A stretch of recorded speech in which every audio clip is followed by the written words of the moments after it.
Setelah melewati jembatan gantung dan menyeberangi Sungai Tapin, perjalanan berlanjut dengan mengambil jalan ke arah kiri. Di depan, terbentang jalan beton yang membelah permukiman warga. Rumah-rumah berdiri berjajar mengikuti aliran Sungai Nagara, memperlihatkan betapa eratnya kehidupan masyarakat dengan sungai yang sejak dahulu menjadi jalur transportasi dan sumber penghidupan. Arah Nagara,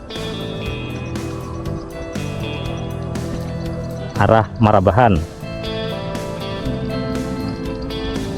Sungai Tapin, arah Rantau.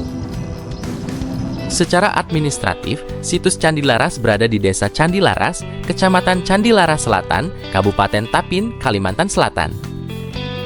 Situs ini berada di dekat pertemuan Sungai Tapin dan Sungai Nagara. Dari sini, aliran Sungai Nagara terus mengalir ke hilir hingga bermuara ke Sungai Barito, salah satu sungai terbesar di Kalimantan. Letaknya yang berada di simpul jaringan sungai menunjukkan bahwa kawasan ini memiliki posisi yang strategis sebagai jalur transportasi dan penghubung antar daerah pada masa lalu. Di sepanjang perjalanan, kita bisa melihat denyut kehidupan masyarakat.